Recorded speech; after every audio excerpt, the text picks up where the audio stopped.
ये रामपुर का चाकू चौराया। वैसे भी रामपुर जो ज़िला है वो चाकू के लिए प्रसिद्ध है। नवाब जो थे 250 साल पहले यहाँ जर्मनी से चाकू लेकर मतलब चाकू के कारीगरों को लेकर आए थे और वहाँ से कारीगरों ने यहाँ चाकू बनवाया और उसके बाद यहाँ के जो कारीगर थे उन्होंने उसको डिक्टो कॉपी करते हुए चाकू बनाया और उनसे बेहतर चाकू बनाया। रामपुर में सबसे पहले बटन वाला चाकू का जो बनाया गया वो रामपुर में ही बनाया गया और नवाब की ख़ास पसंद थी। और ये पूरा जो शहर है वो मतलब पूरा शहर जो ज़िला है वो चाकू के नाम से जाना जाता है। जो तत्कालीन डीएम थे उन्होंने यहाँ इसको मतलब शहर की पहचान दिलाने के लिए 20 फीट लंबे चाकू के निर्माण करवाया था और ये 35 लाख रुपए की लागत आई थी इसकी। और 20 फरवरी 2023 में ये पूरा बन के तैयार हुआ। फिर इसके बाद जो आर्टिस्ट हैं अफसान खान के द्वारा ये बनाया गया, उन्होंने इस पूरे इसका डिज़ाइन किया और जो इस पर मेटल लगा हुआ है अभी हम उन्हीं से पूछेंगे इस पर कौन से मेटल का यूज हुआ। और वह अब ये बीच चौराया है, चारों तरफ आप सड़क देख सकते हैं। चौराहे पे शहर की पहचान के लिए बनाया गया था और 20 फरवरी 2023 पे ये बन के तैयार हुआ। तत्कालीन डीएम ने इसको उद्घाटन किया। अब हम अफसान जी से बात करेंगे और पूरा वाक़या जानेंगे। आइए अफसान जी हमारे साथ हैं।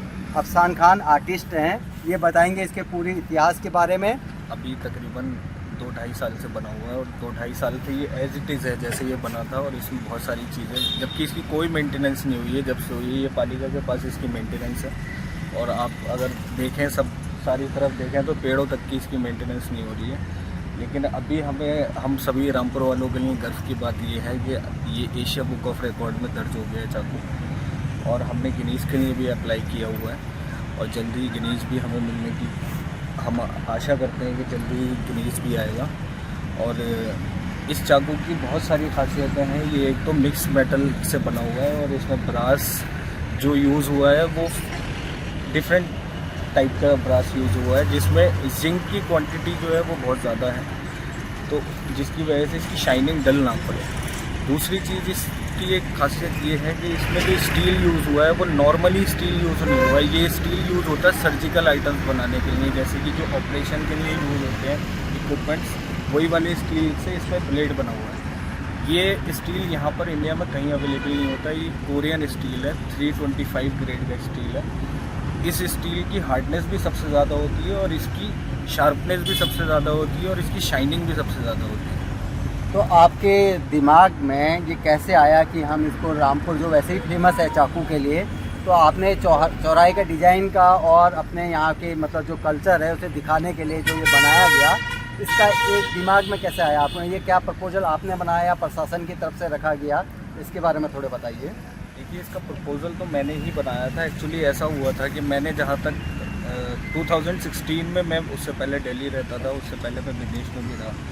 2016 में मैं रामपुर शिफ्ट हुआ। रामपुर शिफ्ट होने के बाद मैंने देखा रामपुर की हिस्ट्री बहुत स्ट्रॉन्ग है अपने आप में। अगर आप देखें तो गांधी समाधि बहुत स्ट्रॉन्ग हिस्ट्री पर है, गांधी जी की यहाँ पर अस्थियाँ हैं और हमारा जो डिस्ट्रिक्ट है ये किसी दौर में स्टेट हुआ करता था। आज के टाइम पर हमने जहाँ तक इसको कंसर्न किया तो यहाँ पर कोई भी ऐसी चीज़ जो पहले नवाबों के दौर में बनी हुई थी वो तो थी, लेकिन कोई भी एक ऐसी चीज़ आइकॉनिक स्कल्पचर नहीं था यहाँ पर जो आई कैचिंग हो, जो टूरिस्ट को, नैनीताल हमारे नज़दीक है, रामनगर हमारे नज़दीक है, कॉर्बेट नेशनल पार्क है हमारे आसपास, यहीं से सारे सैलानी सारे टूरिस्ट निकलते हैं। तो हमने ये पॉइंट चूज़ किया था, जबकि हमारा पॉइंट पहले दूसरा था, रिवर साइड इनके पास जो अभी वहाँ पर फ्लाईओवर बना हुआ है। तो उस टाइम पर हमने नेशनल हाईवे से हमें एनओसी नहीं मिल पाई थी, हम पहले वहीं पर ही इसको इंस्टॉल कर रहे थे। फिर जो प्रीवियस डीएम थे हमारे जो रविंदर सर थे, रविंदर सर ने ये पॉइंट हमें दिया और ये जौहर चौक के नाम से ये जगह थी पहले।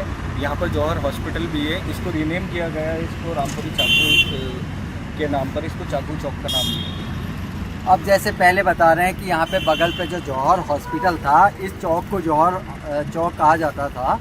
जब यहाँ से चाकू मतलब यहाँ पे स्थापित किया गया, आज इसकी पहचान अपने आप में जो पहचान है वो चाकू चौराहे के नाम से हो रही है और इस पर बहुत बड़ा योगदान यहाँ के प्रशासन का, उस समय तत्कालीन प्रशासन और अफसान भाई का जाता है। इन्होंने काफ़ी लंबे प्रयास से इस डिज़ाइन को तैयार किया और गिनीज बुक के लिए भी इन्होंने आवेदन किया है। और अभी ये आपसे एक बार दिखाएंगे जो आपका वो आया है, एक बार दिखाइए, एशिया बुक ऑफ रिकॉर्ड्स। ये एशिया बुक ऑफ रिकॉर्ड आप देख सकते हैं इनके हाथ पे। ये 7 जनवरी 2026 को इनको ये आया है और ये कल ही इनको प्राप्त हुआ है।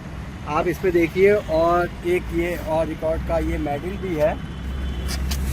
ये एशिया बुक ऑफ रिकॉर्ड का है। ये चाकू चौराहे को मिला हुआ है। ये एशिया मतलब बुक ऑफ रिकॉर्ड में बहुत जल्दी गिनीज बुक ऑफ रिकॉर्ड में भी ये आएगा नाम। एक बार इसे भी दिखा दीजिए। ये देखिए ये एशिया बुक ऑफ रिकॉर्ड।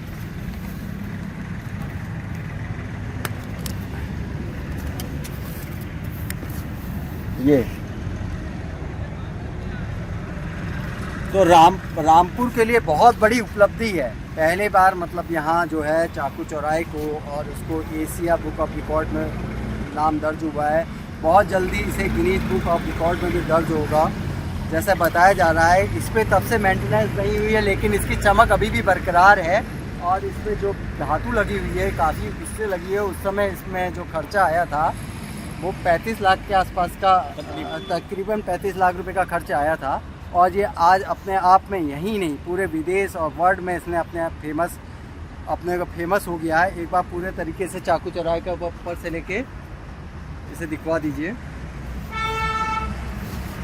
आपके राज्य की खबरें, आपके शहर की खबरें सबसे पहले जानने के लिए देखते रहें अमर उजाला।